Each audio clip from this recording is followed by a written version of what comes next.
राना साहब, ये जो सारी सिचुएशन बनी है वहाँ पर बिल्कुल ऐसे ही 50 साल बाद लगा था, लेकिन ये भी देखा जाए ना कि उनकी मकबूलियत क्या रह गई थी। 17% के करीब उनकी मकबूलियत, अवामी मकबूलियत पहुँच चुकी थी।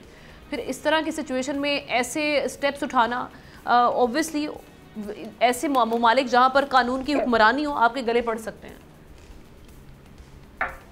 बिल्कुल ठीक कह रही हैं आप, लेकिन द पॉइंट इज देखें, वहाँ पे जो है असेंबली जो है, उनकी पार्लियामेंट जो है वो इंटैक्ट थी।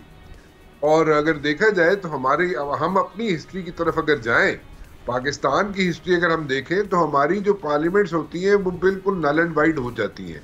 और उसके भी मल्टीपल रीजंस हैं, उसमें जुडिशरी का भी हाथ है, उसमें और बहुत सी चीज़ें हैं जो सामने आती हैं, मल्टीपल चीज़ें हैं। खैर उसमें डिटेल में जाने की ज़रूरत नहीं, सबको पता है, उसमें वक्त ज़ाया करने वाली बात है।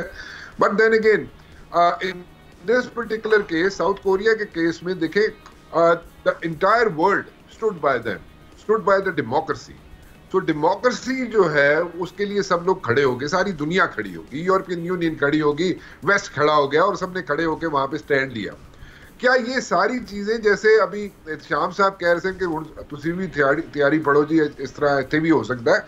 देखिए, टू बी वेरी ऑनेस्ट, सिर्फ एहतशाम साहब नहीं कह रहे, माइकल कुगलमैन का भी मैं पढ़ी थी आज ट्वीट, वो भी कह रहे थे कि उनकी भी कुछ ऐसी प्रेडिक्शंस थी, लेकिन उनकी साउथ कोरिया के बारे में नहीं थी, अलबत्ता पाकिस्तान के बारे में थी कुछ।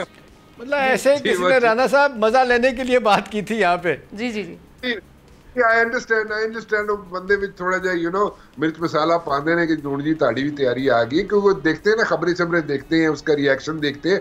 आप ठीक कह रहे हैं श्याम साहब, ऐसी बातें होती हैं। बट देन अगेन हमारा जो होता है ना, हमारा अगर किसी ने मार्शल लॉ लगाना है ना अगर हमारे मुल्क में, तो फिर then there is no stopping, उसको कोई रोक नहीं सकता, और ना आज तक कभी रुका है।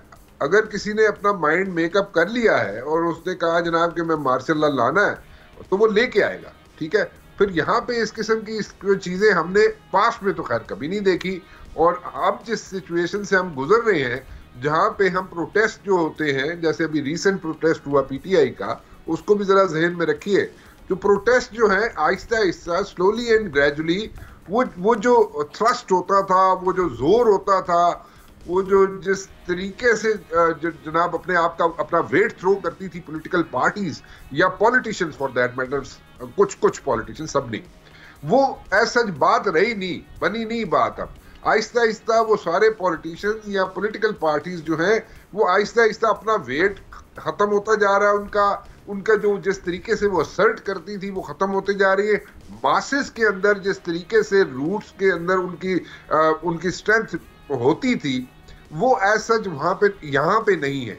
तो इसका कंपैरिजन करना साउथ कोरिया के साथ थोड़ा सा मुश्किल हो जाएगा, क्योंकि हमारी इन्वायरमेंट डिफरेंट है, वहां पे इन्वायरमेंट डिफरेंट है। लेकिन हमारे यहाँ एक चीज जरूर हुई है, वो ये है, जो नया फर्क पड़ा है, जो नई जो यहाँ पे सोच आई है, वो ये है कि ठीक है, अगर कोई बंदा बाहर निकले या ना निकले, वो इस चीज को, अगर इस किस्म की कोई चीज आइंदा अगर कार्ड्स पे है भी, तो उसको मेरे ख्याल में थोड़ा सा आधे लोग अगर उसकी फेवर करेंगे, तो आधे लोग उसके खिलाफ अगर नहीं भी बोल सकेंगे, तो एटलीस्ट उनके दिलों में ये बात जरूर होगी कि नहीं जी, नहीं होना चाहिए।